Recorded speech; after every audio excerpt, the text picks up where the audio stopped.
السلام عليكم ورحمة الله وبركاته.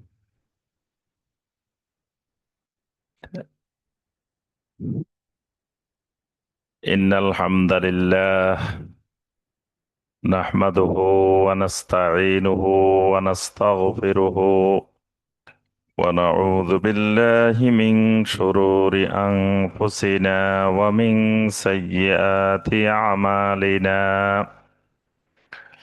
من يهده الله فلا مضل له ومن يضلل فلا هادي له، واشهد ان لا اله الا الله وحده لا شريك له، واشهد ان محمدا عبده ورسوله. يا ايها الذين امنوا اتقوا الله حق تقاته ولا تموتن إلا وأنتم مسلمون.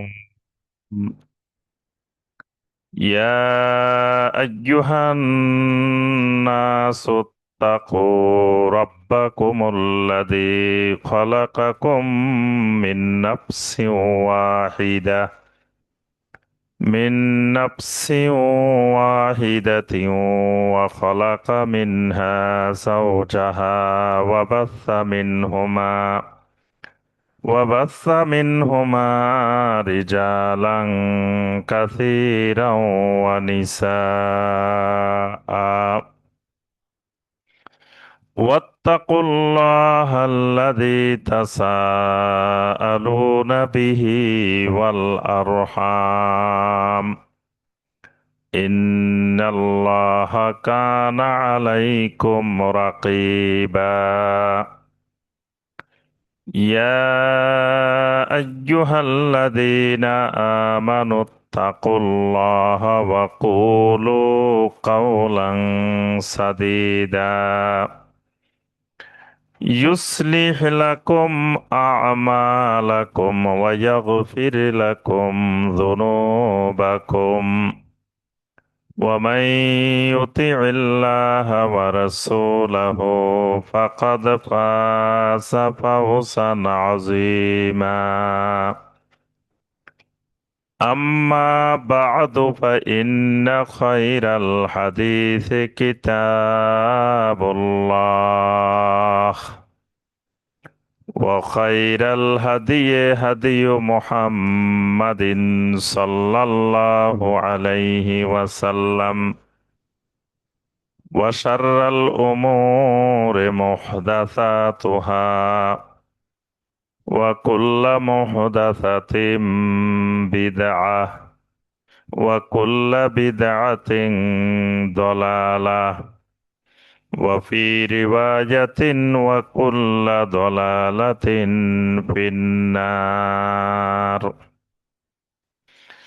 اللهم صل على محمد وعلى آل محمد كما صليت على إبراهيم وعلى آل إبراهيم إنك حميد مجيد. اللهم بارك على محمد وعلى آل محمد كما باركت على إبراهيم وعلى آل إبراهيم إنك حميد مجيد।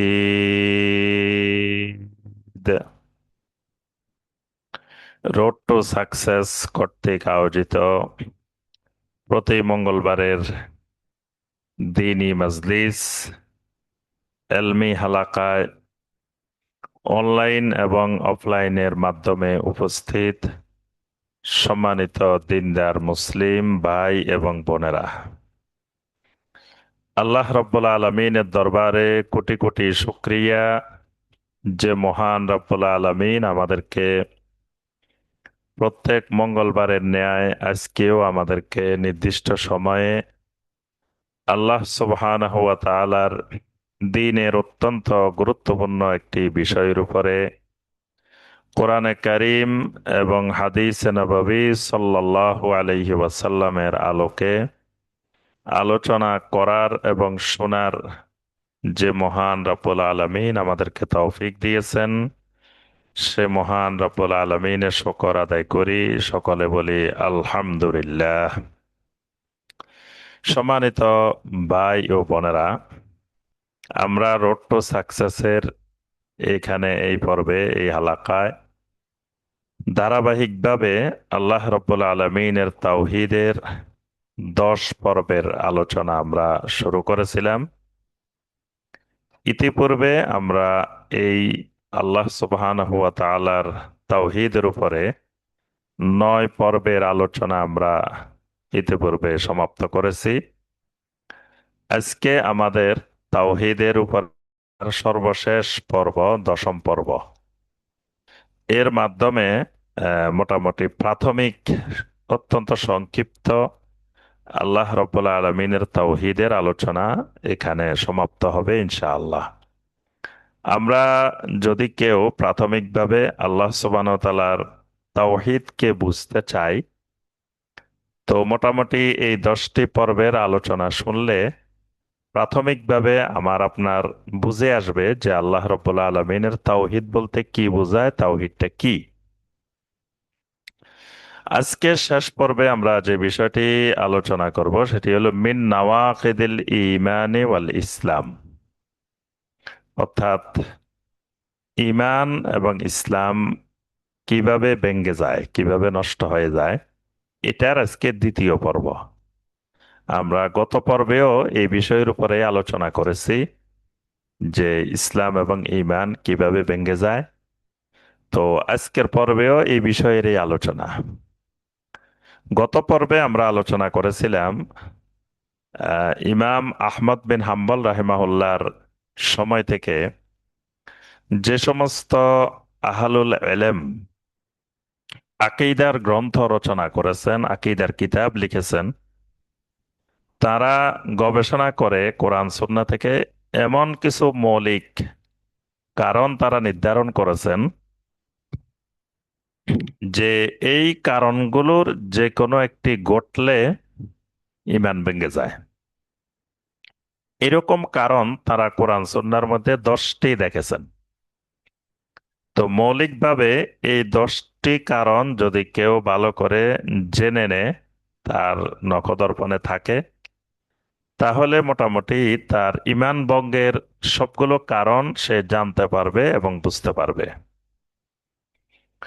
তো এই 10টি শাইখুল ইসলাম ইমাম মুহাম্মদ বিন আব্দুল ওয়াহাব রাহিমাহুল্লাহ তিনি এই 10টি কারণকে আলোচনা করেছেন এবং অনেক আহলুল ইলম এই 10টি কারণের বিস্তারিত ব্যাখ্যা গ্রন্থ তারা লিখেছেন। আমরা গত পর্বে এই 10টি গুরুত্বপূর্ণ কারণ আমরা আলোচনা করেছিলাম।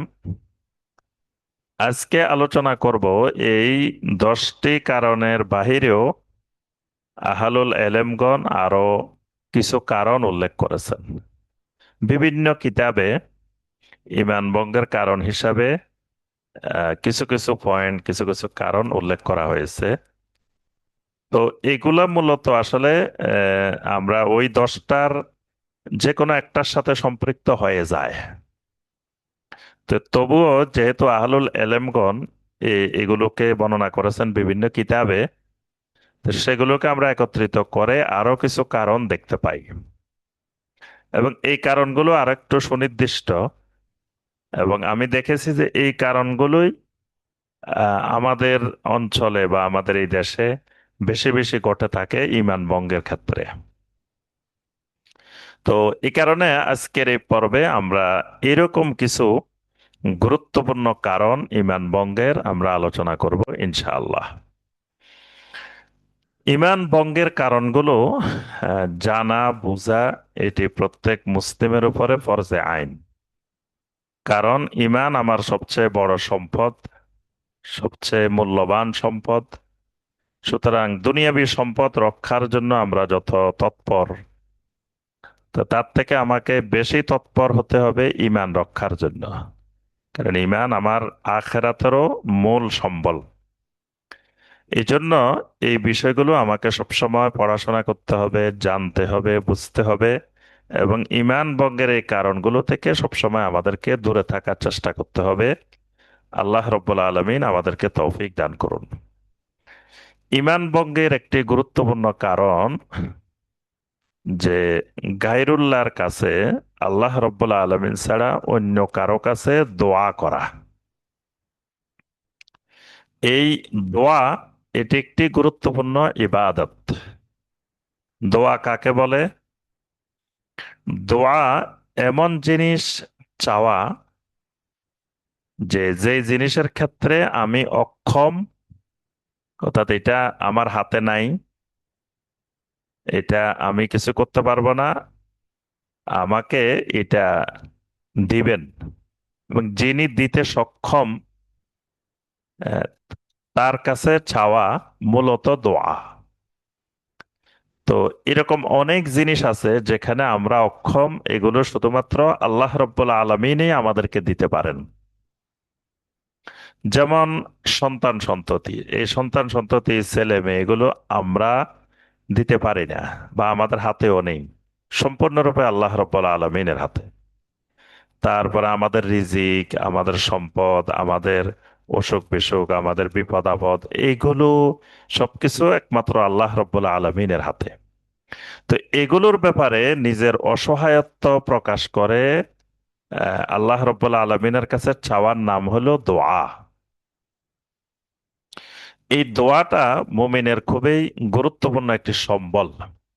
এই জন্য হাদিসে বলা হয়েছে যে আদ-দুআউ সালাহুল মুমিন ওয়া ইমাদুদ্দিন, যে দোয়া হলো মুমিনের একটি গুরুত্বপূর্ণ অস্ত্র, দ্বীনের একটি অন্যতম খুঁটি। তো এই দোয়া, এটি একমাত্র আল্লাহর কাছে করতে হয়। কোরআনে কারিমে অনেক আয়াতে আল্লাহ পাক বারবার এই কথাটি বলছেন। এই জন্য বলছেন কারণ যুগে যুগে পৃথিবীতে মানুষ দেখা গিয়েছে যে এই দোয়ার মতো গুরুত্বপূর্ণ যে ইবাদতটি, এই ইবাদতটি মানুষ আল্লাহ ছাড়াও গায়রুল্লাহর কাছে, অন্যের কাছে, অলিয়া উলিয়াদের কাছে, দেবতার কাছে, বিভিন্ন অলৌকিক শক্তির কাছে, বিভিন্ন জনের কাছে চাওয়া হয়েছে। এই কারণে আল্লাহ পাক কোরআনে কারিমে দোয়ার বিষয়টাকে খুব গুরুত্ব দিয়ে আল্লাহ পাক বর্ণনা করেছেন।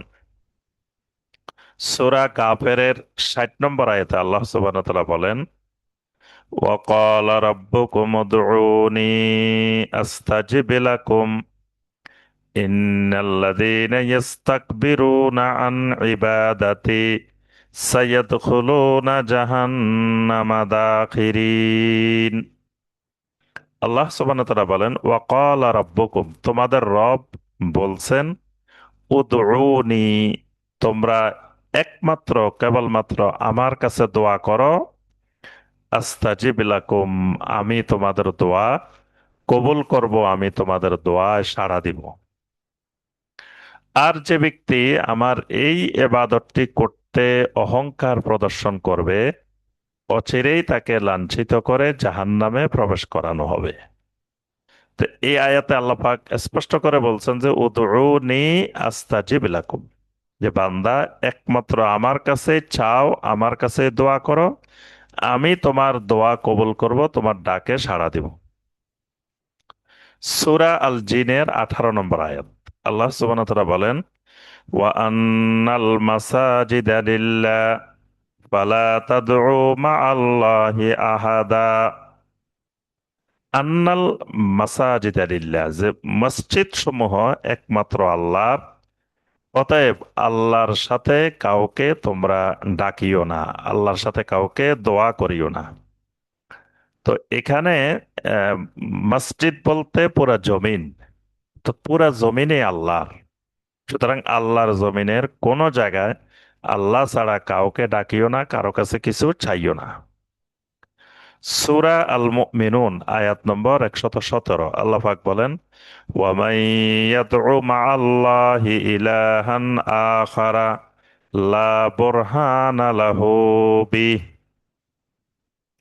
যারা আল্লাহ রাব্বুল আলামিন ছাড়া অন্য কাউকে মাবুদ বানিয়ে ডাকে, ওয়ামান ইয়াদউ মাআল্লাহি ইলাহান আখার, আল্লাহ ছাড়া অন্য কাউকে মাবুদ বানিয়ে তার কাছে দোয়া করে, এই ব্যাপারে তাদের কাছে কোনো দলিল প্রমাণ কিছুই নেই।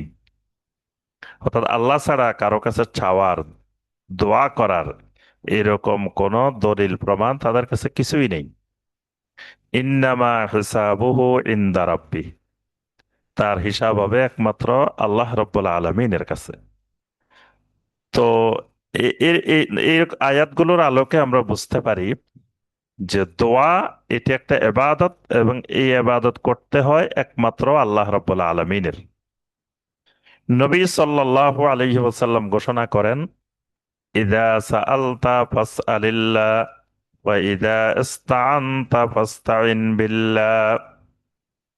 যখন তুমি কোনো কিছু চাইবে তখন তুমি এটি একমাত্র আল্লাহর কাছে চাইবে। যখন কোনো কিছু সাহায্য প্রার্থনা করবে তখন একমাত্র আল্লাহর কাছে সাহায্য প্রার্থনা করবে। এজন্য সূরা আল ফাতিহার মধ্যে আল্লাহ রাব্বুল আলামিন আমাদেরকে শিখিয়ে দিয়েছেন, ইয়্যাকা না'বুদু ওয়া ইয়্যাকা নাস্তাঈন, একমাত্র আপনার ইবাদত করি আর একমাত্র আপনার কাছেই সাহায্য প্রার্থনা করি। অর্থাৎ কোনো কিছু সাহায্য চাওয়া দরকার হইলে সেটি একমাত্র আল্লাহ রব্বুল আলমিনের কাছেই চাইতে হবে। এই আল্লাহ ছাড়া যখন কারো কাছে চাওয়া হয় তখন এটি ঈমান ভঙ্গের কারণ হয়ে যায়। কেউ যদি কোনো অলি আউলিয়ার কাছে গিয়ে, কারো কাছে গিয়ে কোনো কিছু চায়, যে আমাকে সন্তান দেন, আমার বিপদ আপদ দূর করে দেন, আমার সম্পদ বাড়িয়ে দেন, আমার চাকরি হচ্ছে না আমার চাকরিটার ব্যবস্থা করেন, আমার পরীক্ষায় ভালো করার ব্যবস্থা করে দেন, এরকম বিষয়গুলো যখন চাওয়া হয় তখন এটি ঈমান ভঙ্গের অন্যতম একটি কারণ। ঈমান ভঙ্গের আরেকটি কারণ, অন্তরে তাওহীদের মাধ্যমে পরিতৃপ্তি না পাওয়া। মানে আল্লাহ রাব্বুল আলামিনের তাওহীদে অন্তরে তৃপ্তি লাগে না, মজা লাগে না, স্বাদ পায় না। এই স্বাদ না পাওয়াটা ঈমান ভঙ্গের একটি কারণ। কারণ ঈমানদারের যতক্ষণ অন্তরে ঈমান থাকবে ততক্ষণ তার কাছে সবচাইতে বেশি ভালো লাগবে, মজা পাবে তাওহীদে। কিন্তু যখন সে তাওহীদ দ্বারা মজা পায় না, কিন্তু তাওহীদ ছাড়া যখন তাওহীদের বাহিরে গিয়ে কোনো আলোচনা হয়, বা শিরকি কোনো আলোচনা হয়, কুফরি কোনো আলোচনা হয়, বা বেদাতে কোনো কার্যক্রম হয়, এগুলো দেখলে সে খুব খুশি হয়, তার কাছে খুব মজা লাগে। তার অর্থ তার ঈমান ভেঙে গেছে। সূরা আজ-জুমারের ৪৫ নম্বর আয়াত, আল্লাহ সুবহানাহু ওয়া তাআলা বলেন, ওয়াইদা যুকিরাল্লাহু ওয়াহদাহু ইশমাআযাত কুলুবুল্লাযীনা লা ইউমিনুনা বিল আখিরাহ। ওয়াইদা যুকিরাল্লাহু ওয়াহদাহ, যখন তার সামনে আল্লাহ রাব্বুল আলামিনের তাওহীদের আলোচনা করা হয়, ইশমাআযাত কুলুবুল্লাযীনা লা ইউমিনুনা বিল আখিরাহ, যারা আখিরাতের প্রতি ঈমান আনে না তাদের অন্তরগুলো তখন বিচলিত হয়ে ওঠে। তো অন্তরগুলো বিচলিত হয়ে ওঠে কেন? কারণ সে অন্তরে তৃপ্তি পাচ্ছে না, তাওহীদ দ্বারা অন্তরে মজা পাচ্ছে না, তৃপ্তি পাচ্ছে না, এই জন্য তার কাছে মানে অস্বস্তি লাগতেছে। আর ওয়াইদা যুকিরা মিন দুনিহি, আল্লাহ ছাড়া যখন অন্য কারো ব্যাপারে, তাওহীদ ছাড়া অন্য কিছু আলোচনা হয়, ইযা হুম ইয়াস্তাবশিরুন, তখন খুবই আনন্দ পায়, খুবই মজা পায়, খুবই ভালো লাগে। নবী সাল্লাল্লাহু আলাইহি ওয়াসাল্লাম বলেন, সালাসাতুম মান কুন্না ফীহি ওয়াজাদা বিহিন্না হালাওয়াতাল ঈমান, যার মধ্যে তিনটি গুণ থাকবে সে তার অন্তরে ঈমানের মজা পাবে, ঈমানের স্বাদ পাবে। এক নম্বর, মান কান আল্লাহু ওয়া রাসূলুহু আহাব্বা ইলাইহি মিম্মা সাওয়াহুমা, আল্লাহ এবং আল্লাহ রসুল তার কাছে সবচাইতে বেশি মহব্বতের হবে। দুনিয়ার সবকিছুর চাইতে আল্লাহ এবং রাসূল মহব্বতের হবে। 2 নম্বর, আন ইউহিব্বাল মারআ লা ইউহিব্বুহু ইল্লা লিল্লাহ। কাউকে মহব্বত করলে একমাত্র আল্লাহর কারণে মহব্বত করে। 3 নম্বর, আন ইয়াকরাহা আন ইয়াউদা ইলাল কুফরে কামা ইয়াকরাহু আন ইউকযাফা ইলান নার। ঈমান আনার পরে জাহান্নামে যাওয়া যেমন অপছন্দ করে, ঠিক একইভাবে কুফরি করাটাকেও অপছন্দ করে। তো এই বিষয়গুলো যখন থাকে, অর্থাৎ তাওহীদ যখন তার অন্তরে থাকে, তখন সে ঈমানের মজা পায়। তো তাওহীদ নাই, অন্তরে ঈমানের মজা পায় না। তো এই জন্য অন্তরে তাওহীদে মজা না পাওয়া, তৃপ্তি না পাওয়া, এটাও ঈমান ভঙ্গের একটি গুরুত্বপূর্ণ কারণ। ঈমান ভঙ্গের গুরুত্বপূর্ণ একটি কারণ আয-যাবহু লিগাইরিল্লাহ। আল্লাহ রব্বুল আলামিন ব্যতীত অন্য কারো উদ্দেশ্যে কোনো কিছু জবেহ করা, বিশেষ করে কোনো পশু জবে করা। জবেহ করা এটি একটি গুরুত্বপূর্ণ ইবাদত। সূরা আল কাউসার, এখানে আল্লাহ পাক বলেন ফাসাল্লি লিরাব্বিকা ওয়ানহার। আপনি আপনার রবের উদ্দেশ্যে সালাত কায়েম করেন, আর আপনি কোরবানি করেন। ওয়ানহার, আপনি কোরবানি করেন, জবাই করেন।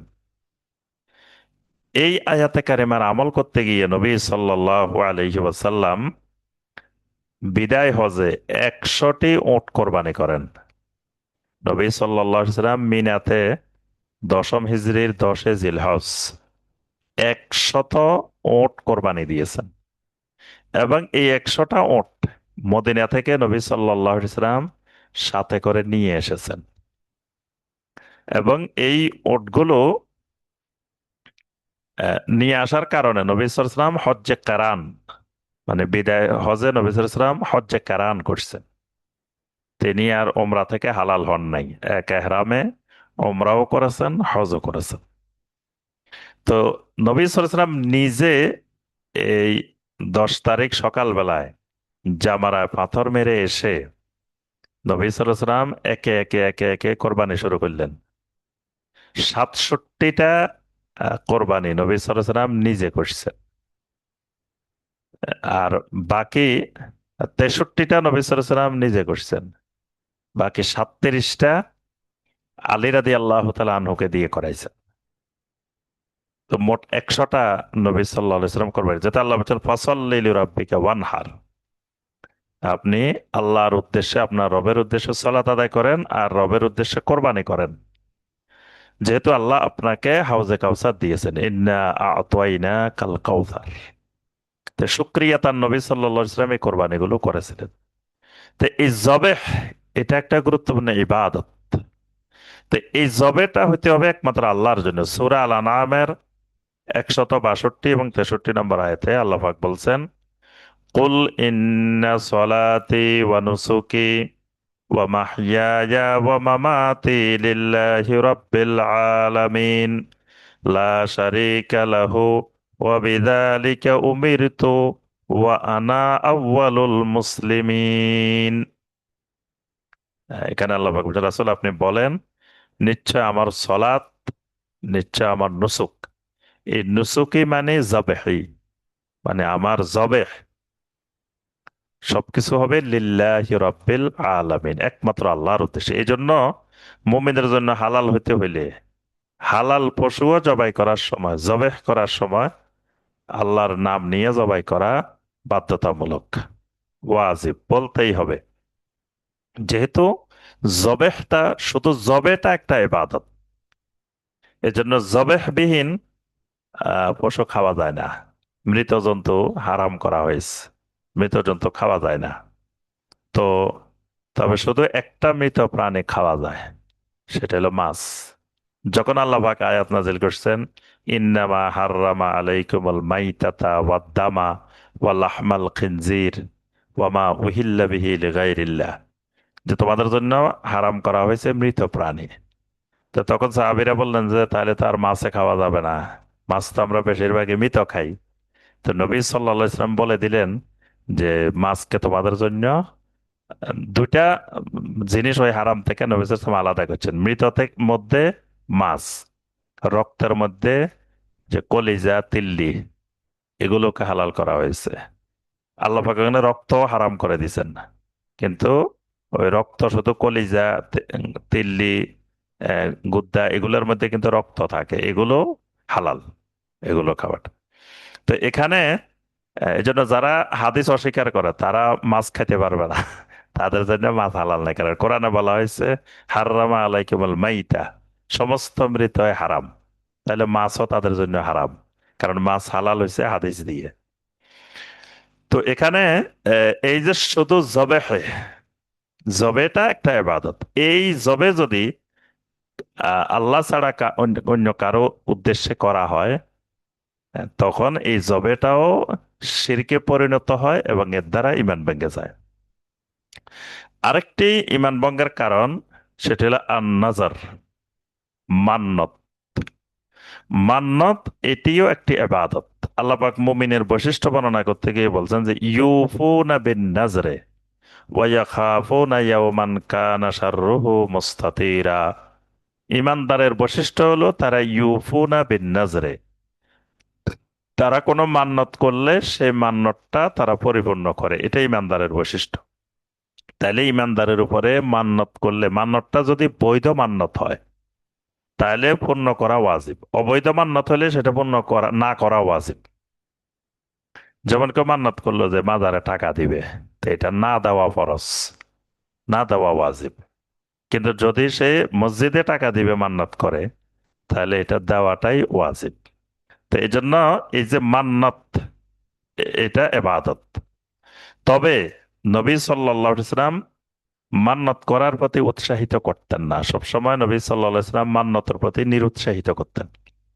নবী সাল্লাল্লাহু আলাইহি ওয়াসাল্লাম বলতেন যে ইন্নামা ইউস্তাখরাজু মিনাল বাখিল, যে মান্নত মানুষের ভাগ্যে কোনো পরিবর্তন করে না, মান্যতে কোনো পরিবর্তন হয় না। তবে আল্লাহ সুবহানাহু ওয়া তাআলা বখিলদের থেকে কিছু সম্পদ বের করে নেন।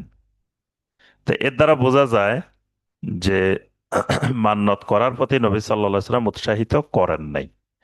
কিন্তু অনেক বিষয়ে সাহাবায়ে কেরাম যখন নবী সাল্লাল্লাহু আলাইহি ওয়াসাল্লামের কাছে এসে মান্যতের ব্যাপারে জানতে চেয়েছেন, এমনকি জাহিলি যুগের মান্যত, সেটিও যখন নবী সাল্লাল্লাহু আলাইহি ওয়াসাল্লামকে বলছেন, তখন নবী সাল্লাল্লাহু আলাইহি ওয়াসাল্লাম বলছেন যে তোমরা সেটি পূর্ণ করো। সব মান্যতে নবী সাল্লাল্লাহু আলাইহি ওয়াসাল্লাম পূর্ণ করতে বলছেন। তবে কিছু কিছু মান্যত, আবার নবী সাল্লাল্লাহু আলাইহি ওয়াসাল্লাম যেগুলো অবৈধ মান্যত, এগুলো পালন না করতে নিষেধ করছে।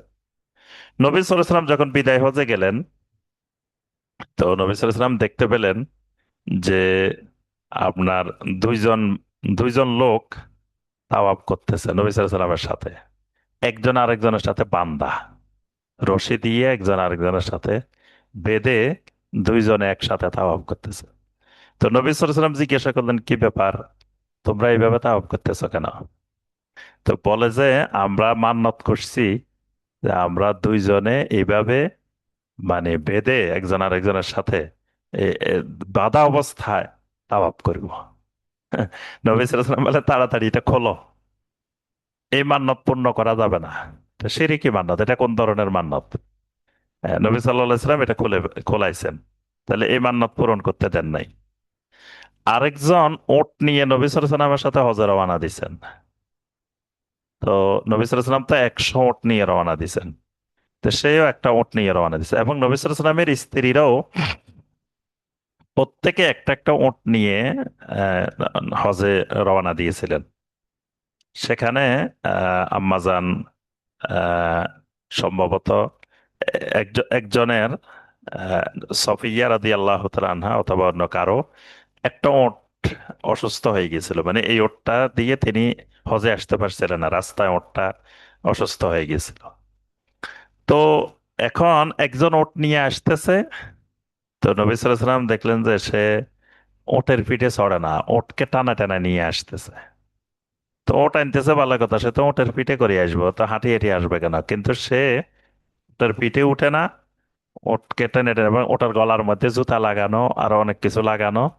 তো নবী সাল্লাল্লাহু আলাইহি ওয়াসাল্লাম জিজ্ঞাসা করলেন, কি ব্যাপার, তুমি উঠো না কেন? বলে যে আমি মান্নত করে আনছি এই ওট, যে আল্লাহর ঘরে এটা কোরবানি দিবে, আল্লাহর ঘরের উদ্দেশ্যে নিয়ে আসছে। তো এটা মান্যতের ওট, এই জন্য এটার পিঠে চড়া যাবে না। এজন্য উনি উঠতেছে না। নবী সাল্লাল্লাহু আলাইহি ওয়াসাল্লাম বললেন যে, তোমার এই মান্যত বৈধ না, তুমি ওটের পিঠে উঠো। এরপরে নবী সাল্লাল্লাহু আলাইহি ওয়াসাল্লাম তাকে ওটের পিঠে তুললেন। এইভাবে অসংখ্য মান্যত, যেগুলোকে নবী সাল্লাল্লাহু আলাইহি ওয়াসাল্লাম যদি অবৈধ হয় অনুমোদন দেন না, বৈধ হইলে অনুমোদন দিয়েছেন। একজন এসে বললেন, ইয়া রাসূলুল্লাহ সাল্লাল্লাহু আলাইহি ওয়াসাল্লাম, আমি তো জাহেলি যুগে 3 দিন আল্লাহর ঘরে এই এতেকাফ করার মান্যত করেছিলাম। নবী সাল্লাল্লাহু আলাইহি ওয়াসাল্লাম বললেন, তুমি পূর্ণ করো। হ্যাঁ, জাহেলি যুগে মান্যত করছেন, কিন্তু সেই মান্যত নবী সাল্লাল্লাহু আলাইহি ওয়াসাল্লাম বলছেন পূর্ণ করো। তো তাহলে বোঝা যায় মান্যত একটি গুরুত্বপূর্ণ ইবাদত। এই মান্যত যখন আল্লাহ ছাড়া কোনো গায়রুল্লাহর জন্য করা হবে, তখন ঈমান ভেঙে যাবে। এই জন্য কেউ যদি কোনো মাজারের উদ্দেশ্যে, কোনো কবরের উদ্দেশ্যে, কোনো দেবতার উদ্দেশ্যে, কোনো কারো উদ্দেশ্যে যদি টাকা পয়সা মান্যত করে, গরু ছাগল মান্যত করে, যেমন যদি কুমিরের জন্য মান্যত করলো যে সেখানে মুরগি দিবে, ছাগল দিবে, তারপরে কচ্ছপের জন্য মান্যত করলো, গজার মাছের জন্য মান্যত করলো, বা কোনো জায়গায় মোমবাতি দিবে, মশারি দিবে, তাহলে এগুলো ঈমান ভঙ্গের গুরুত্বপূর্ণ কারণ। ঈমান ভঙ্গের একটি গুরুত্বপূর্ণ কারণ কোন কবরের পাশে ঘুরে ঘুরে তাওয়াফ করা। মানে মাঝখানে কবর, চারিপাশে ঘুরে ঘুরে তাওয়াফ করা। কেন? যে এইভাবে তাওয়াফ করলে এই আল্লাহর অলির সোহবত পাওয়া যাবে, আল্লাহর অলির নৈকট্য প্রাপ্ত হওয়া যাবে। এই কারণে ওই আল্লাহর এই কবরের চতুর্পাশে তাওয়াফ করা। এইভাবে ঘুরে ঘুরে তাওয়াফ করলে এটাতেও ঈমান ভেঙে যাবে। সূরা আল হজ্জের 29 নম্বর আয়াত, আল্লাহ পাক বলছেন, ওয়ালিয়াত্তাওয়াফু বিল বাইতিল আতিক। আল্লাহর জমিনে তোমরা শুধুমাত্র এই একটি ঘরেরই তাওয়াফ করবে। এই একটি ঘরের বাহিরে আর কোথাও তোমাদের কোনো তাওয়াফ করার অধিকার নাই। অর্থাৎ তাওয়াফ আল্লাহর জমিনে শুধু একটি ঘরে, বাইতে আতিক। কাবার অনেকগুলো নাম, এই কাবার একটা নাম হলো আল বাইতুল আতিক। তো বাইতে আতিকের শুধু তাওয়াফ হবে, আর কোথাও তাওয়াফ হবে না। মসজিদে নববীরও তাওয়াফ হবে না, পৃথিবীর আর কোনো মসজিদেরও তাওয়াফ হবে না। তো এখন যদি কেউ কবরের চারিপাশে তাওয়াফ করে, তাহলে তার ঈমান ভেঙে যাবে। যেটা ভ্রান্ত সুফিরা তাদের অলিয়া উলিয়াদের কবরের চারিপাশে ঘুরে ঘুরে তারা তাওয়াফ করে থাকে, এটা ঈমান ভঙ্গের কারণ। আর তাওয়াক্কুলু আলা গায়রিল্লাহ, মানে গায়রুল্লাহর উপরে তাওয়াক্কুল করা। এই তাওয়াক্কুল কয়েক ধরনের হতে পারে। তন্মধ্যে একটা তাওয়াক্কুল হলো তাওয়াক্কুল সের, মানে গোপনীয় তাওয়াক্কুল। গোপনীয় তাওয়াক্কুলটা কিরকম? যে আল্লাহর অলি, তিনি এত পাওয়ারফুল, তিনি আমাকে দেখতেছেন, বা তিনি আমার কথা শুনতেছেন। আমি যেটা বলতেছি উনি এটা শুনতেছেন, বা উনি দেখতেছেন। তারপরে আমার উপরে কোনো বিপদ আপদ আসলে, কোনো মুসিবত আসলে উনি এটা সরানোর ক্ষমতা রাখেন। এই জাতীয় তাওয়াক্কুল, যে আমি এই আল্লাহর অলির উপরে তাওয়াক্কুল করে থাকলাম, যে আমাকে কোনো বিপদ আপদ স্পর্শ করতে পারবে না, কোনো কিছু করতে পারবে না, উনি আমাকে সরাই দিবেন, ওনার উপরে আমার তাওয়াক্কুল, এটাকে বলে তাওয়াক্কুল সের। এমনকি মৃত্যুকালে যদি আমার আহ জবানে কালেমা না আসে, মানে আমি কালেমা পড়তে পারতেছি না, তাহলে আমার পীর সাহেব আমাকে দূরের থেকেই কালেমা পড়াই দিতে পারবেন। এবং এরকম অসংখ্য ঘটনা সুফিদের কিতাবে পাওয়া যায়, যে অমুক আল্লাহর ওলি মারা যাচ্ছিলেন, অমুক ব্যক্তি মারা যাচ্ছিলেন, শত শত মাইল দূরের থেকে কালেমা পড়াই দিছে।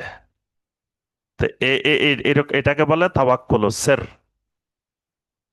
আবার আহ, দেখা গেল কবরে মুনকার নাকির প্রশ্ন করবেন। তো মুনকার নাকির যখন আসবেন, মুনকার নাকির প্রশ্ন করবেন, তো প্রশ্নের উত্তর আমি না পারলে আমার মুর্শিদ দিয়ে দিবেন। আহ, এতে মুর্শিদের উপরে তাওয়াক্কুল, এটাকে বলা হয় তাওয়াক্কুল সের। কিয়ামতের ময়দানে মুর্শিদ আমার জন্য শাফাআত করবেন। মুর্শিদের উপরে তাওয়াক্কুল সের। কিয়ামতের ময়দানে মুর্শিদ আমাকে জান্নাতে নিয়ে যাবেন। এই মুর্শিদের উপরে তাওয়াক্কুল, এটাকে বলে তাওয়াক্কুল সের। এই তাওয়াক্কুল সের, গোপনীয় যে তাওয়াক্কুল, এটি ঈমান ভঙ্গের একটি গুরুত্বপূর্ণ কারণ। আল্লাহ রাব্বুল আলামিন এই কারণে যুগে যুগে মুশরিকেরা গায়রুল্লাহর উপরে তাওয়াক্কুল করার কারণে আল্লাহ রাব্বুল আলামিন কিন্তু বারবার কোরআনে কারিমে বলছেন, ওয়া আলাল্লাহি ফাতাওয়াক্কালু ইন কুনতুম মুমিনিন, যদি তোমরা মুমিন হও একমাত্র আল্লাহর উপরে তাওয়াক্কুল করো। তারপর আল্লাহ পাক কোরআনে কারিমে বলছেন যে ওয়া আলাল মুমিনিনা ফালিয়াতাওয়াক্কালিল মুমিনুন, যে আল্লাহ পাক বলছেন যে ওয়া আলাল্লাহি ফালিয়াতাওয়াক্কালিল মুমিনুন, যে মুমিনেরা একমাত্র আল্লাহর উপরেই তাওয়াক্কুল করবে। তা আল্লাহর উপরেই তাওয়াক্কুল করা উচিত। তারপরে সূরা তলাকের 3 নম্বর আয়াতে আল্লাহ পাক বলছেন যে যে যে, যে কোনো ব্যক্তি যদি আল্লাহর উপরে তাওয়াক্কুল করে, ওমাইয়া তাওয়াক্কাল আলাল্লাহি ফাহুয়া হাসবুহ, কোনো ব্যক্তি আল্লাহর উপরে তাওয়াক্কুল করলে আল্লাহই তার জন্য যথেষ্ট হয়ে যান। তাহলে অসংখ্য আয়াত তাওয়াক্কুলের ব্যাপারে আছে। তাহলে ইমানদার পরিপূর্ণরূপে তাওয়াক্কুল করবে একমাত্র আল্লাহর উপরে। আল্লাহ ছাড়া যখন কারো উপরে তাওয়াক্কুল সের করবে, তখন তার ইমান ভেঙে যাবে। আল্লাহ রাব্বুল আলামিন ছাড়া কাউকে যদি রুকু করে সাজদা করে, রুকু করলেও ইমান ভেঙে যাবে, সাজদা করলেও ইমান ভেঙে যাবে।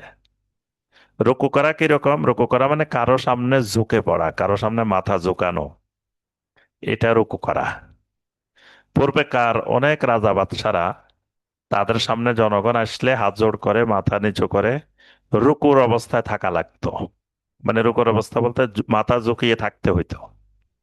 এই ঝুঁকিয়ে থাকা অনেক বাদশারা রাজারা এটা বাধ্যতামূলক করে রেখেছিল, যে প্রজারা তার সামনে আসলে এইভাবে মাথা ঝুঁকিয়ে রাখবে। এটা ঈমান ভঙ্গের কারণ। এবং সেজদা, সেই সেজদা যেই নামে করুক, যদি আহ, কাউকে আল্লাহ ছাড়া কাউকে, জীবিত ব্যক্তি হোক মৃত ব্যক্তি হোক, যদি সেজদা করা হয়, তাহলে এটি ঈমান ভঙ্গের গুরুত্বপূর্ণ কারণ। সূরা ফুসসিলাতের 37 নম্বর আয়াতে আল্লাহ সুবহানাহু ওয়া তাআলা সেজদার ব্যাপারে স্পষ্ট নির্দেশনা দিয়েছেন। লা তাসজুদু লিশ-শামসি ওয়ালা লিল কামার, খবরদার। আল্লাহ পাক প্রথমে বলেন যে আমি আল্লাহর আয়াত হলো ওয়ামিন আয়াতিহিল লাইলু ওয়ান নাহারু ওয়াশ-শামসু ওয়াল কামার। আল্লাহর আয়াত হলো দিন রাত, চন্দ্র সূর্য, এগুলো এক একটা আল্লাহর আয়াত। সুতরাং লা তাসজুদু লিশ-শামসি ওয়ালা লিল কামার, খবরদার সূর্যকেও সাজদা করিও না, চন্দ্রকেও সাজদা করিও না। সাজদা করবে কাকে? ওয়াসজুদু লিল্লাহিল্লাযী খলাকাহুন্না, সাজদা করো একমাত্র ওই আল্লাহকে যিনি এই দিন রাত চন্দ্র সূর্য সমস্ত মাখলুকাত, সমস্ত আয়াত যিনি সৃষ্টি করেছেন, তাকেই একমাত্র সাজদা করো। তাহলে এই আয়াত স্পষ্ট করে দিয়েছে যে সাজদা করতে হবে একমাত্র আল্লাহ রাব্বুল আলামিনকে, আল্লাহ ছাড়া কাউকে সাজদা করা যাবে না। তারপরে আপনার একটি গুরুত্বপূর্ণ হাদিস আছে যে নবী সাল্লাল্লাহু আলাইহি সাল্লাম যখন রাস্তায় বের হইলেন, সাহাবায়ে কেরাম দেখলেন নবী সাল্লাল্লাহু আলাইহি সাল্লামকে দেখলে আপনার গাছগুলো নুয়ে পড়ে। ওটেরা নবী সাল্লাল্লাহু আলাইহি সাল্লামকে দেখলে মাথা ঝুঁকিয়ে দেয়। পাথর নবী সাল্লাল্লাহু আলাইহি সাল্লামকে সালাম দেয়। নবী সাল্লাল্লাহু আলাইহি সাল্লামের জীবনে অসংখ্য পাথর নবী সাল্লাল্লাহু আলাইহি সাল্লামকে সালাম দিয়েছে। পাথরগুলো নবী সাল্লাল্লাহু আলাইহি সাল্লামকে চিনতে পারত। এবং আহ, পরবর্তীতে একজন সাহাবী বলছেন যে যে পাথরগুলো নবী সাল্লাল্লাহু আলাইহি সাল্লামকে সালাম দিত, আমি এরকম অনেক পাথরকে চিনি। মানে তার সামনেই এই পাথর নবী সাল্লাল্লাহু আলাইহি সাল্লামকে সালাম দিছে, এবং পাথরের আওয়াজ, পাথরের থেকে সালাম দেওয়ার আওয়াজ সাহাবায়ে কেরাম শুনতে পেয়েছেন। তাহলে গাছ নবী সাল্লাল্লাহু আলাইহি সাল্লামকে সেজদা করে, তারপরে পাথর সালাম দেয়, তারপরে বিভিন্ন প্রাণী নবী সাল্লাল্লাহু আলাইহি সাল্লামের সামনে মাথা ঝুঁকিয়ে দেয়। তো সাহাবায়ে কেরাম এসে নবী সাল্লাল্লাহু আলাইহি সাল্লামকে বললেন, ফানাহনু আহাক্কু আন নাসজুদা লাকা, ইয়া রাসূলুল্লাহ সাল্লাল্লাহু আলাইহি ওয়াসাল্লাম, তাসজুদু লাকাল বাহাইম ওয়াশ শাজার, আমরা প্রতিদিন দেখতেছি আপনাকে চতুষ্পর্যন্ত সেজদা করতেছে, তারপরে গাছ সেজদা করতেছে, তা আমরাই তো আপনাকে সেজদা করার ব্যাপারে সবচাইতে বেশি হকদার। তো তখন নবী সাল্লাল্লাহু আলাইহি ওয়াসাল্লাম এর উত্তরে বললেন যে, উ'বুদু রাব্বাকুম ওয়া আকরিমু আখাকুম।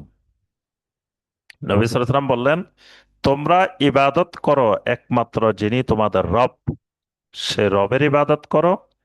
আর ওয়া আকরিমু আখাকুম, তোমরা তোমাদের ভাইকে সম্মান করো।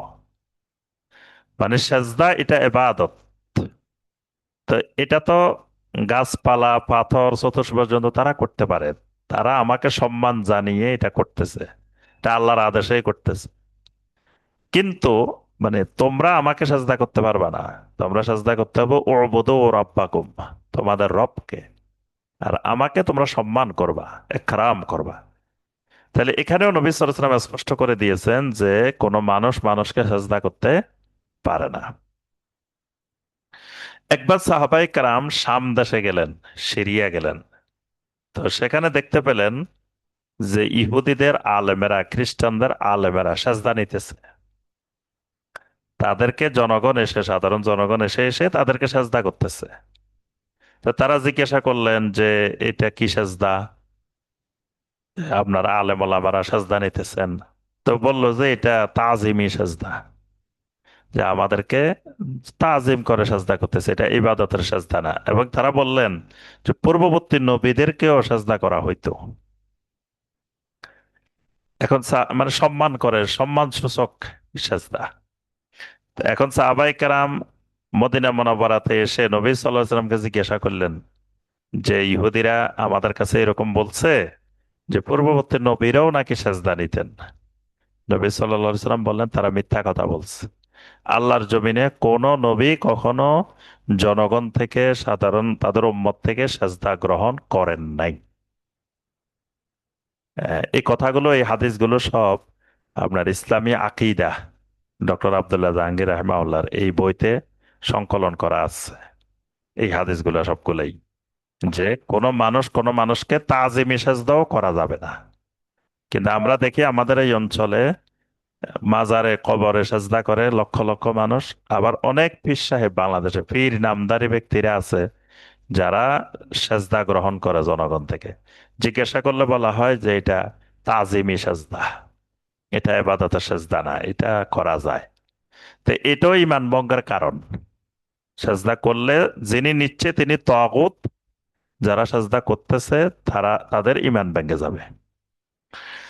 ইমান ভঙ্গের একটি গুরুত্বপূর্ণ কারণ ইসলামের যে 5টি রোকন, এই 5টি রোকনের কোন একটি রোকনকে অস্বীকার করা অথবা অপছন্দ করা।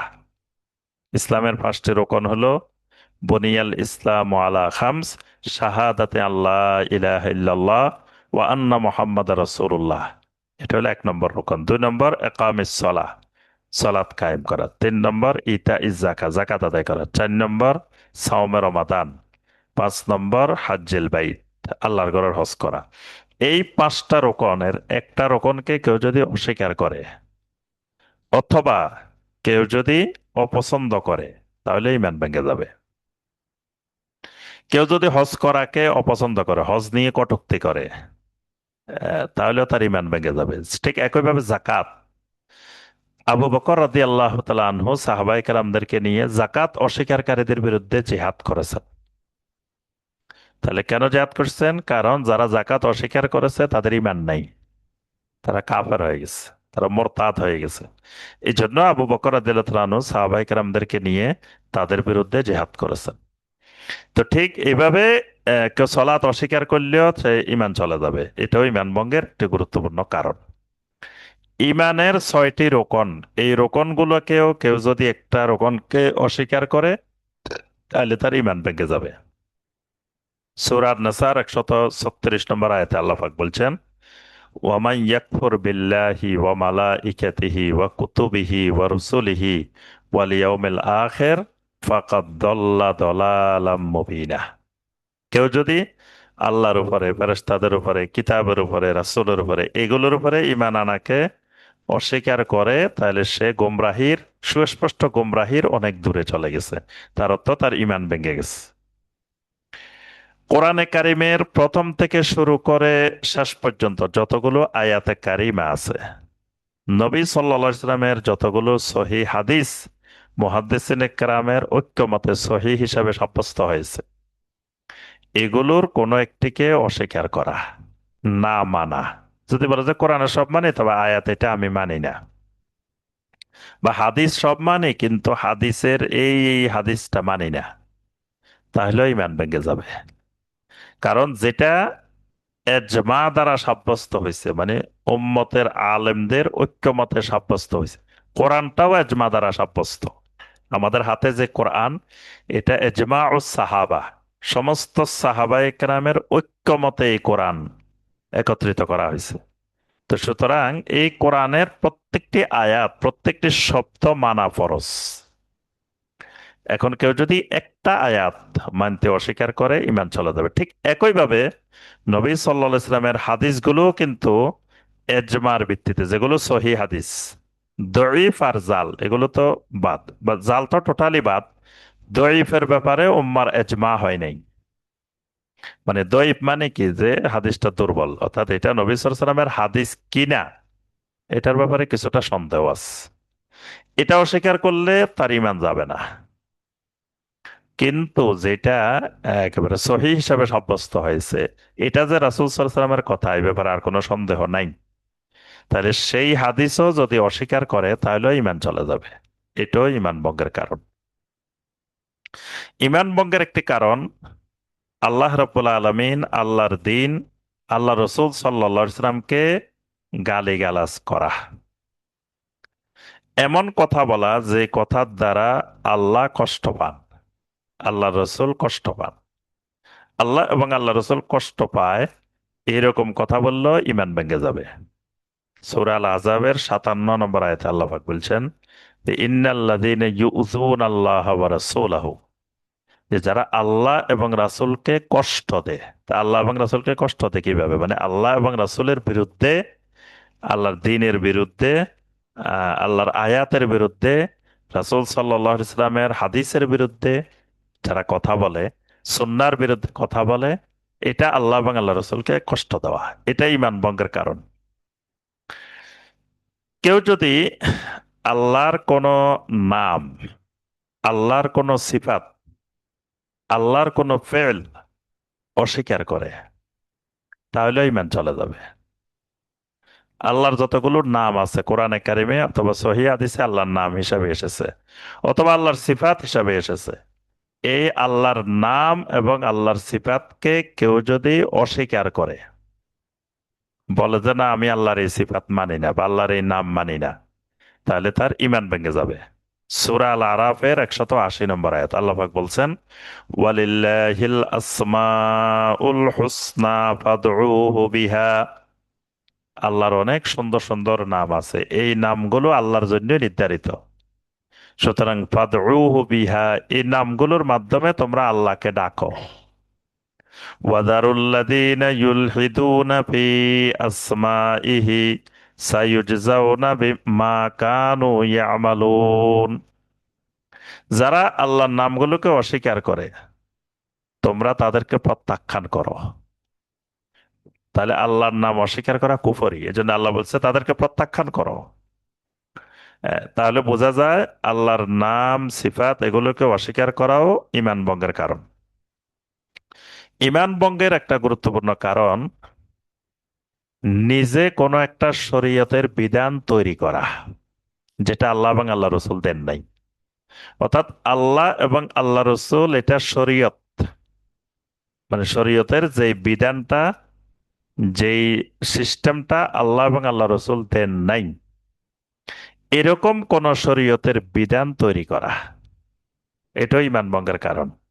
যে আমি একটা বিধান তৈরি করে বললাম যে আপনারা এটা আমল করলে আহ, অনেক সওয়াব পাইবেন, অনেক ফজিলত পাইবেন, এটা করলে এই পাইবেন, অথচ আল্লাহ এবং আল্লাহ রসুল এরকম শরীয়ী কোনো বিধান দেন নাই। এটাও ইমান ভঙ্গের কারণ। সূরা সূরার 21 নম্বর আয়াত আল্লাহ পাক বলছেন, আম লাহুম শুরাকাউ শারাউ লাহুম মিনাদ-দীনি মা লাম ইয়া'যাম বিহিল্লাহ। তাদের কি অনেক শরীকেরা আছে? আল্লাহ পাক প্রশ্নবোধক ভাবে বলছেন, আম লাহুম শুরাকা, তাদের কি শরীকেরা আছে? শারাউ লাহুম মিনাদ-দীন, যারা তাদের জন্য দিন বানায়, শরীয়ত বানায়, মা লাম ইয়া'যাম বিহিল্লাহ, যে ব্যাপারে আল্লাহ কোনো নির্দেশ দেন নাই, অনুমতি দেন নাই, এরকম শরীয়ত বানায়। তাহলে এরকম শরীয়ত বানানোটাও ইমান ভঙ্গের কারণ। হালালকে হারাম বানানো, আর হারামকে হালাল বানানো, এটাও ইমান ভঙ্গের কারণ। মানে আল্লাহ সুবহানাহু ওয়া তাআলা হালাল করছেন, আমি সেটাকে হারাম করলাম, অথবা আল্লাহ সুবহানাহু ওয়া তাআলা এটাকে হারাম করছেন, আমি সেটাকে হালাল করে দিলাম। এই কাজটা করা ইমান ভঙ্গের কারণ। এই জন্য সূরা আল আরাফের 32 নম্বর আয়াতে আল্লাহ পাক বলেন, কুল মান হাররামা যিনাতাল্লাহিল্লাতী আখরাজা লিইবাদিহি ওয়াত তাইয়্যিবাতি মিনার রিজক। আল্লাহ পাক বলেন, রাসূল আপনি জিজ্ঞাসা করেন কে সে যে কি করে, হাররামা যিনাতাল্লাহ, আল্লাহ যে জিনাতকে, যে সৌন্দর্যকে হালাল করছেন সেটাকে সে হারাম করে। আল্লাতী আখরাজা লিইবাদি, যিনি যে সৌন্দর্যগুলো বান্দার জন্য বের করে দিয়েছেন। ওয়াত্তাইয়্যিবাতি মিনার রিজক, বান্দার জন্য যে রিজিক দিয়েছেন সেই রিজিকটাকে, হালাল রিজিক কে হারাম করে।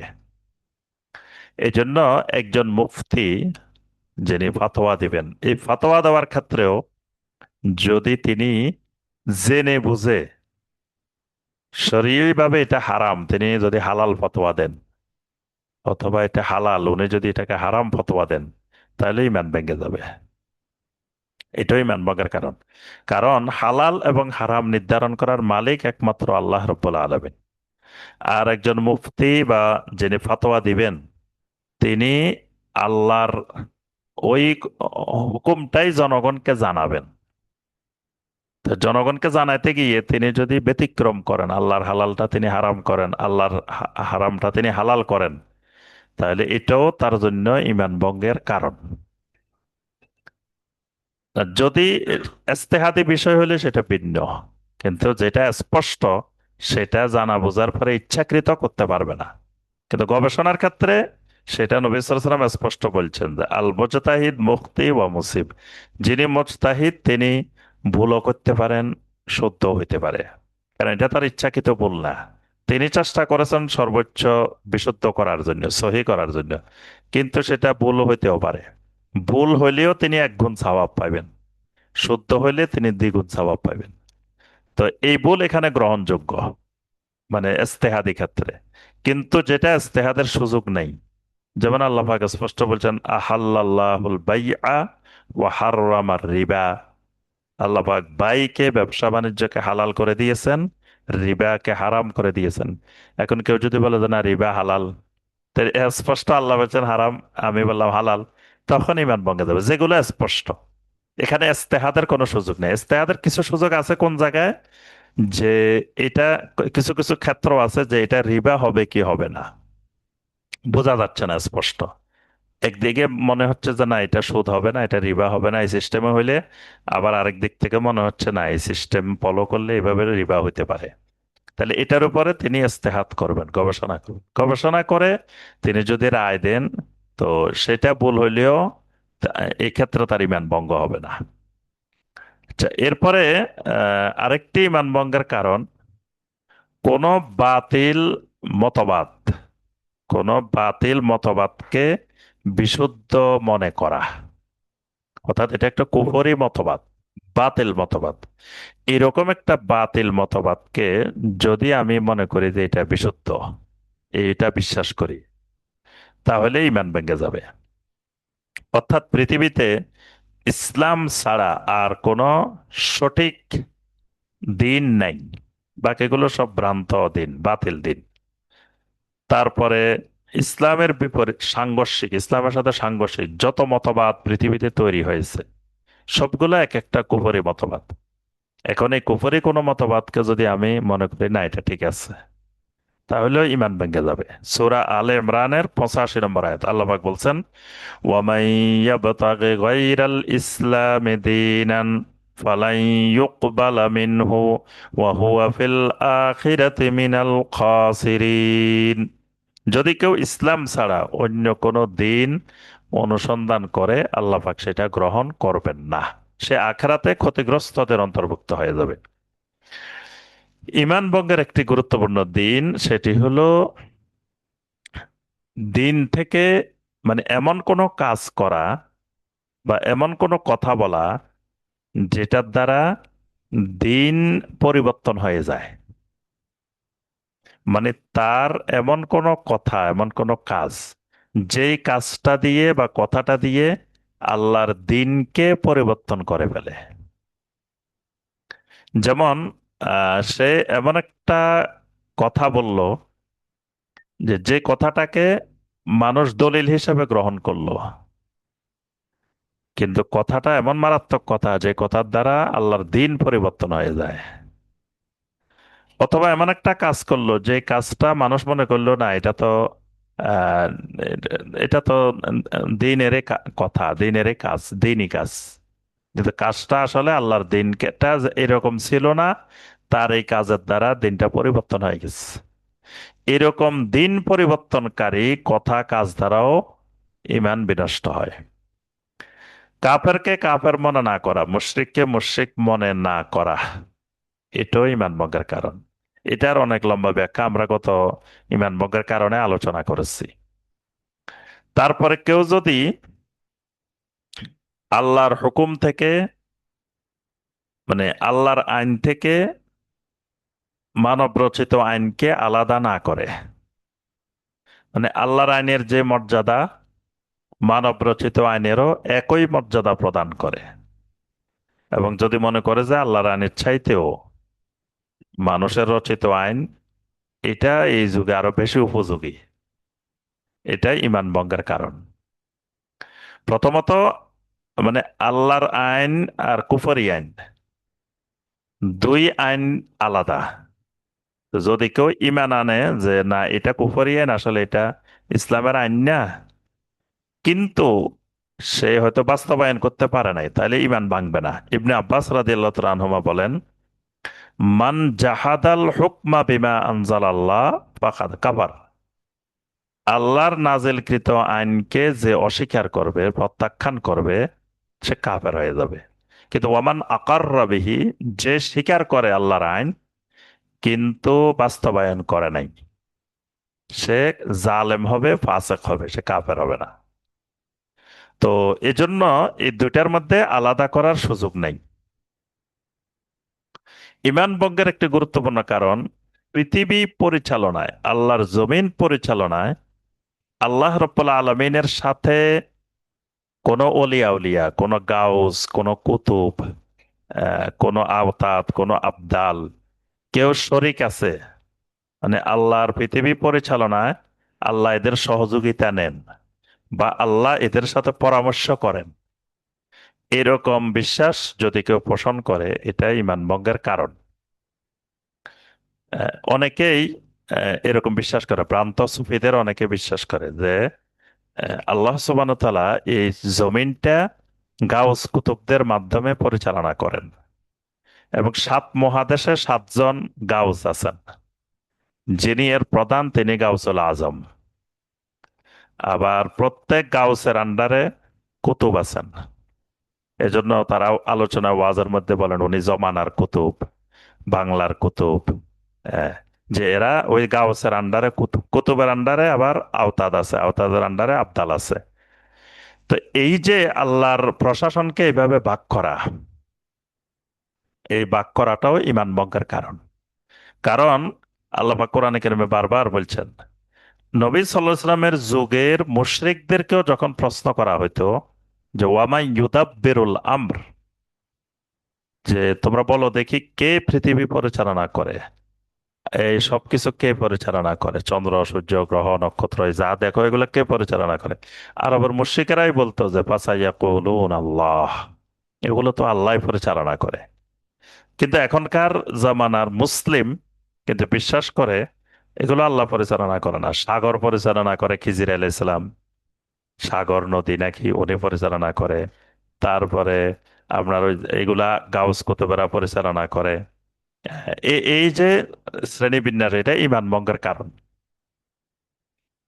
আল্লাহর খালক, আল্লাহর খালকে অস্বীকার করা। খালকে অস্বীকার করা মানে কিরকম? সেটি হলো যে আল্লাহ সুবহানাহু ওয়া তাআলার যত সৃষ্টি জগৎ আছেন, সমস্ত সৃষ্টি একমাত্র আল্লাহর। কোরআনে কারিমে আল্লাহ পাক বারবার বলছেন আল্লাহু খালিকু কুল্লি শাই। সমস্ত জিনিস, সবকিছুর স্রষ্টা একমাত্র আল্লাহ। তবে কেউ যদি মনে করে এই যে সৃষ্টি জগতে যা কিছু ঘটে, এগুলো প্রাকৃতিক ভাবে ঘটে, ন্যাচারালি ঘটে, এগুলো প্রাকৃতিক ক্ষমতায় সংগঠিত, মানে প্রকৃতির একটা ক্ষমতা, বা এটা প্রাকৃতিক নিয়ম, প্রাকৃতিক সিস্টেম, এটা যে আল্লাহ পরিচালনা করে, বা প্রকৃতি বলতে আসলে আলাদা কিছু না, এটা আল্লাহরই একটা সৃষ্টি, মাখলুক। আহ, এটা যারা বিশ্বাস না করলে ইমান ভেঙে যাবে। এই জন্য আল্লাহ পাক সূরা আল জাসিয়া 24 নম্বর আয়াতে বলছেন ওয়াকালু মা হিয়া ইল্লা হায়াতুনাদ দুনিয়া নামুতু ওয়া নাহইয়া ওয়া মা ইউহলিকুনা ইল্লা দাহার।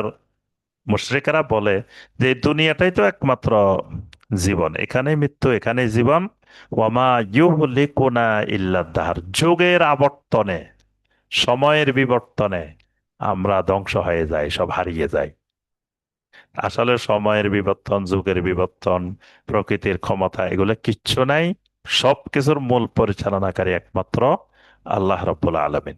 তো এই যে এই প্রকৃতির ক্ষমতায় বিশ্বাস করা মানে আল্লাহর সৃষ্টিতে অস্বীকার করা, এটাই ইমান ভঙ্গের কারণ। ইমান ভঙ্গের কারণ আল্লাহ ছাড়া কাউকে রব মেনে নেওয়া। আল্লাহ ছাড়া কাউকে রব মানা, এটাই ইমান ভঙ্গের একটি গুরুত্বপূর্ণ কারণ। যেমন ইহুদিরা, খ্রিস্টানরা তাদের রাজনৈতিক নেতা, ধর্মীয় নেতাদেরকে রব বানিয়েছিল। সূরা তাওবার 31 নম্বর আয়াত আল্লাহ পাক বলছেন ইত্তাখাযু আহবারাহুম ওয়া রুহবানাহুম আরবাবাম মিন দুনিল্লাহ।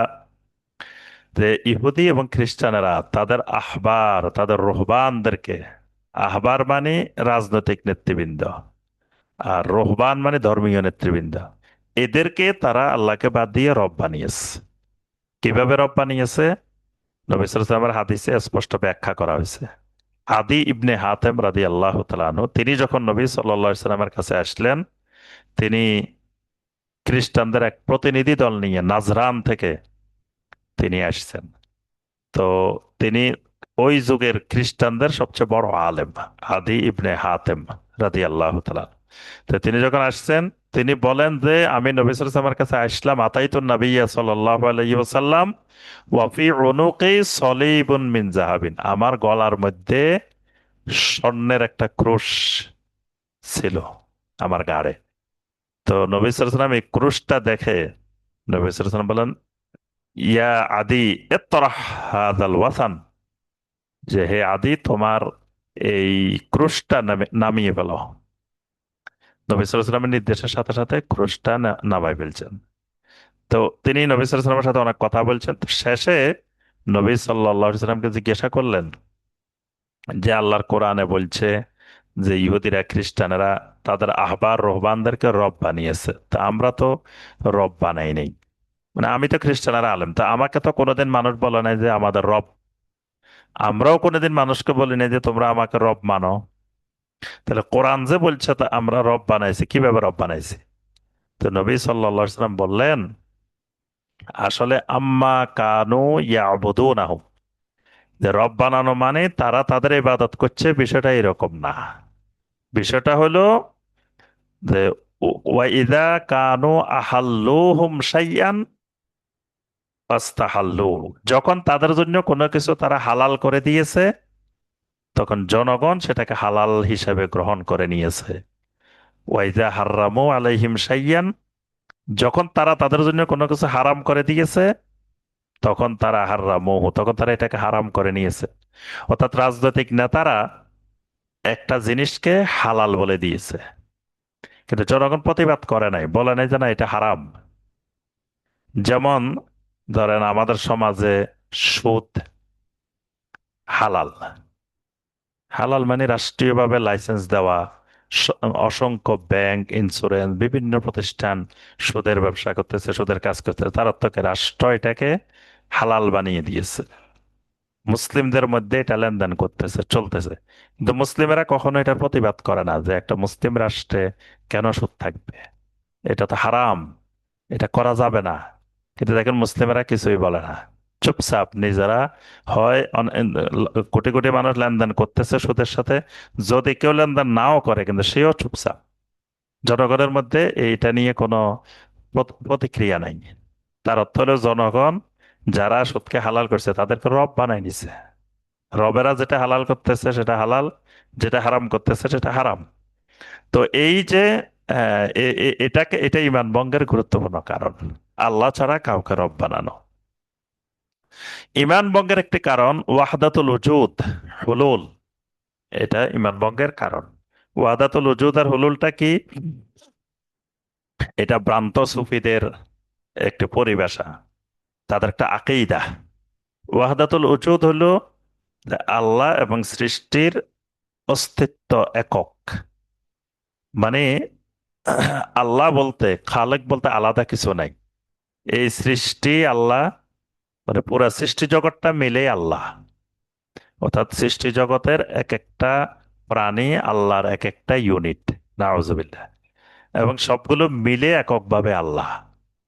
এই জন্য এই আকীদা যারা বিশ্বাসী তারা মনে করে যে কোনো প্রাণী, যে কোনো জিনিস এটা আল্লাহরই, স্রষ্টারই অংশ। এই জন্য এরা কুকুর কাঁধে নিয়ে নিয়ে ঘুরে, কুকুর আদর করে। তো কুকুরও তারা মনে করে এটা আল্লাহরই অংশ, নাউজুবিল্লাহ।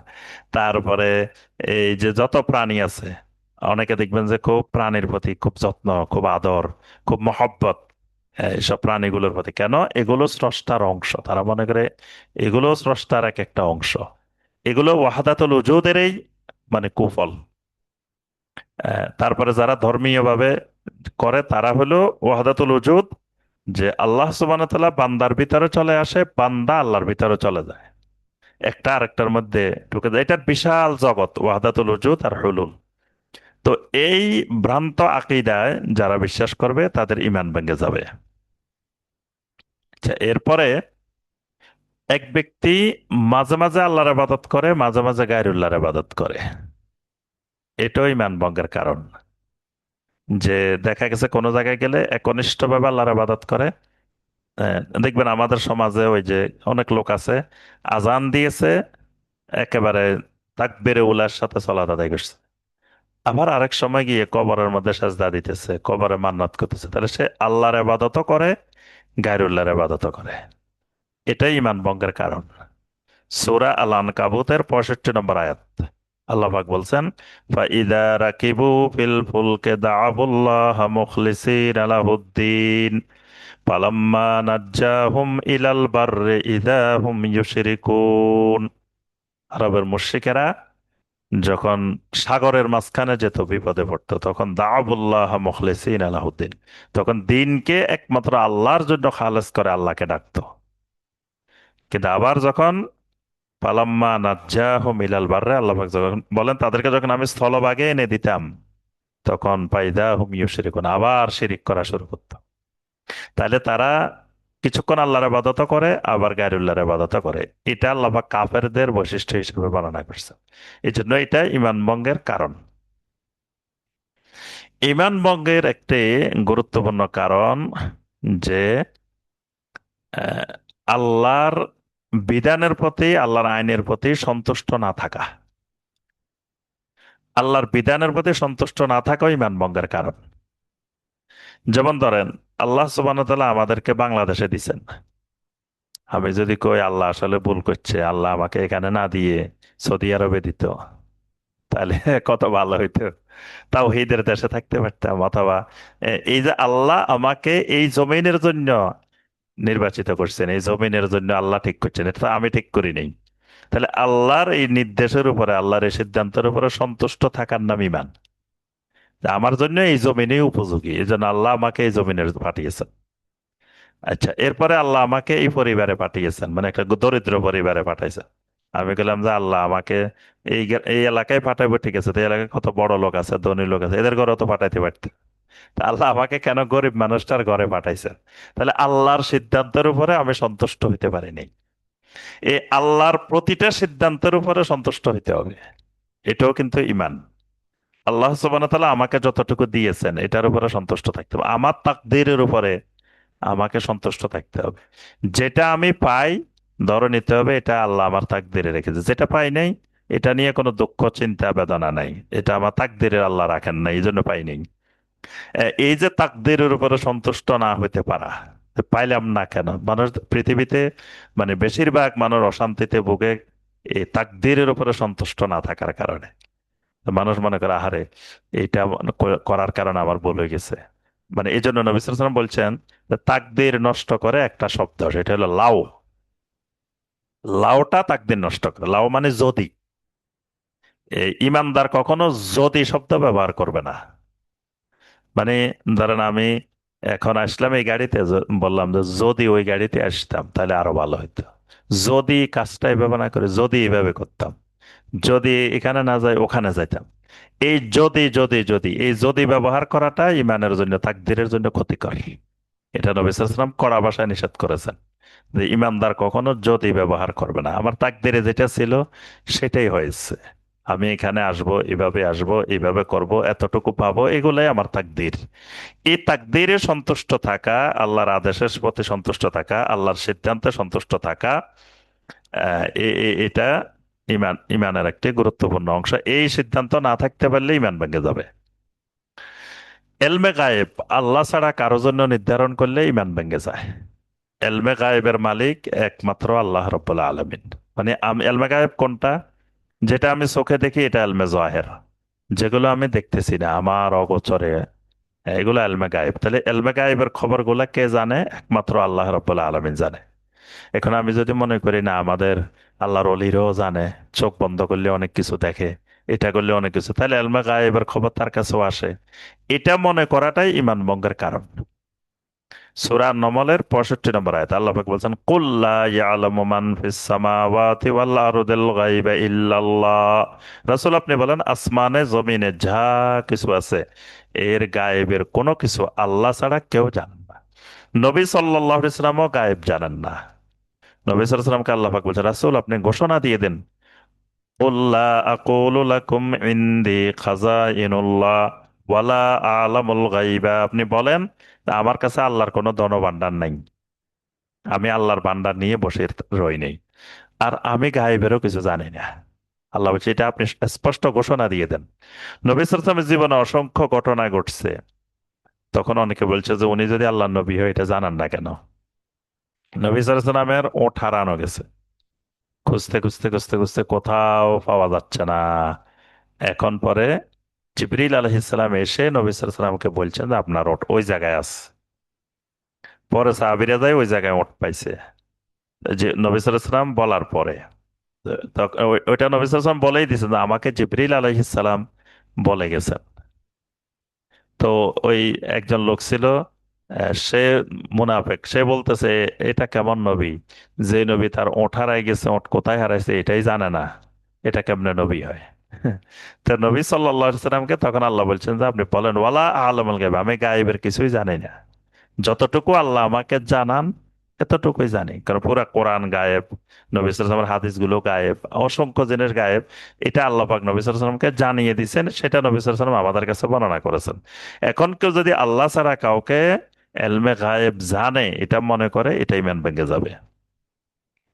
এরপরে আপনার আল্লাহর নবী রাসূলদের কোন একজন নবী রাসূলকে অস্বীকার করলে, আদম আলাইহিস সালাম থেকে শুরু করে যে নবী রাসূলদের নাম আল্লাহ আমাদেরকে জানিয়েছেন তাদের একজনকেও যদি কেউ অস্বীকার করে, প্রত্যাখ্যান করে, তাহলেও তার ঈমান ভেঙে যাবে।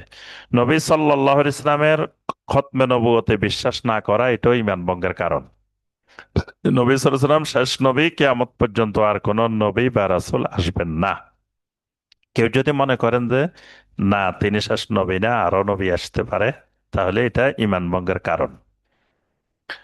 তারপরে আপনার কেউ যদি মনে করে যে আল্লাহ রসুলের কারণে আল্লাহ আসমান জমিন বানাইছেন, এটাই ইমান ভঙ্গের কারণ। বাংলাদেশের অনেক মানুষ দেখবেন ভ্রান্ত সুফিরা বলে যে আল্লাহ রসুলের কারণে আল্লাহ আসমান জমিন বানাইছেন, রাসূল না হইলে আল্লাহ আসমান জমিন কিছুই বানাইতেন না।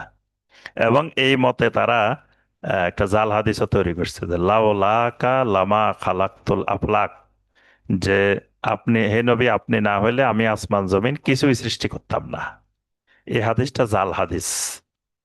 অথচ যেখানে কোরআন স্পষ্ট বলছে সূরা জারিয়াতের 56 নম্বর আয়াত, ওয়ামা খালাকতুল জিন্না ওয়াল ইনসা ইল্লা লিয়াবুদুন, আমি জিন এবং ইনসান সৃষ্টি করেছি একমাত্র আমার ইবাদতের জন্য। তাহলে আসমান জমিন সবকিছু আল্লাহ ইবাদতের জন্য, তাওহীদের জন্য সৃষ্টি করেছেন।